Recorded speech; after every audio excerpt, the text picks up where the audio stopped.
अगर तुम बार बार अल्लाह को अपनी मनपसंद चीज़ के लिए मना रही हो, उसे वो चीज़ तुम्हें देने पर आमादा कर रही हो, बार बार उसे पुकार रही हो कि वो तुम्हारी फरमाइश पूरी कर सके, लेकिन तुम्हें कहीं से भी कबूलियत के आसार नज़र नहीं आ रहे, तो सुनो, कुरान में अल्लाह तुमसे मुखातिब है कि भला वो कौन है कि जब कोई बेकरार उसे पुकारता है तो वो उसकी दुआ कबूल करता है और तकलीफ़ दूर कर देता है, और जो कोई अल्लाह पर तवक्कल करता है तो उसके लिए वो काफ़ी है। सूरत अन-निसा में अल्लाह ताला फरमाता है, अल्लाह के इख्तियार में हैं आसमानों की सब चीज़ें और ज़मीन की भी, और अल्लाह कारसाज काफ़ी है।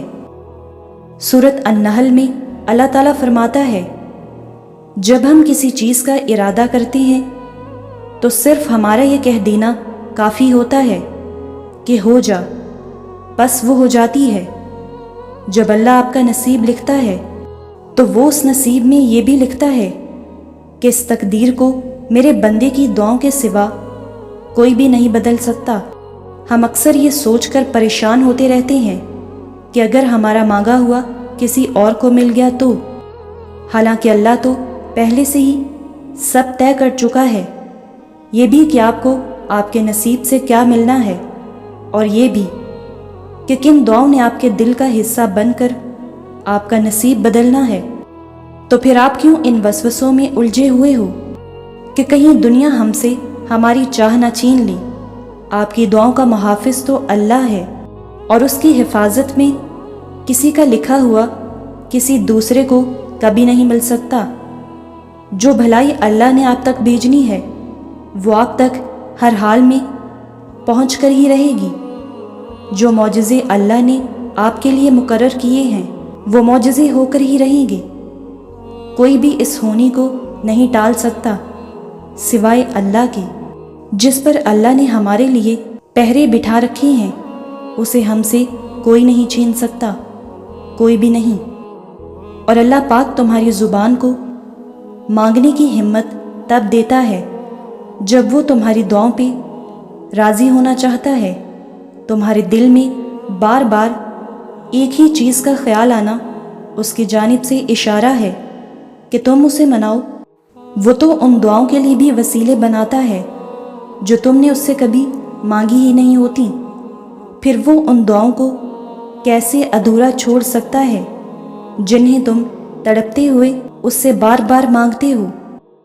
इस देरी से मत घबराओ, बस इतना याद रखो कि जो काम अल्लाह की रज़ा के लिए किया जाए वो इबादत है, फिर चाहे वो इंतज़ार हो, यकीन हो, सब्र हो या दुआ हो। टूटे हुए दिल से निकली हुई सदा कभी खाली नहीं जाती, और इबादत का सिला कभी रायगा नहीं जाता। तो फिर ये सब जानते हुए भी तुम क्यों उससे मांगते हुए थक गए हो जो तुम्हें देते हुए नहीं थकता। तुम्हारी दुआएं ही तुम्हारा यकीन है कि अल्लाह ज़रूर देगा, और कुन मोहब्बत है उसकी कि वो दे देता है। अब कबूलियत के ज़रिए उसके एक हुक्म पे रुके हैं, और उसका हुक्म तुम्हारी सिर्फ एक पुकार का मुंतज़िर है। जो अल्लाह चाहता है उसे इंसान कभी भी नहीं रोक सकता। फिर भले ही वो चीज़ तुम्हें नामुमकिन नज़र आ रही हो या तुमसे 7 समंदर दूर लग रही हो, अभी तुम जिन रास्तों पर चल रहे हो ना, वो हर रास्ता तुम्हें तुम्हारी चाह तक ले जा रहा है। अभी तुम जिन दुआओं को दिल से लगाए हुए हो ना, ये दुआएं ही तुम्हें वहाँ ले जाएंगी जहाँ कोई नहीं जा सकता। तो क्या हुआ अगर कोई राह नज़र नहीं आ रही? तो क्या हुआ अगर सिले की नहीं आई है घड़ी अभी? हर चीज़ का अल्लाह ने ख़ास वक्त मुकर्रर कर रखा है। उस सही वक्त पे मौजज़े भी होंगे और चीज़ें बेहतर बनाकर वापस भी लौटा दी जाएंगी। बस यकीन रखो कि अल्लाह ने जो तुम्हारे लिए लिखा है वो आखिर में तुम्हारे साथ होगा। फिर लोग जितनी भी रुकावटें खड़ी कर लें, फिर नसीब جتنی بھی کوششیں کر لے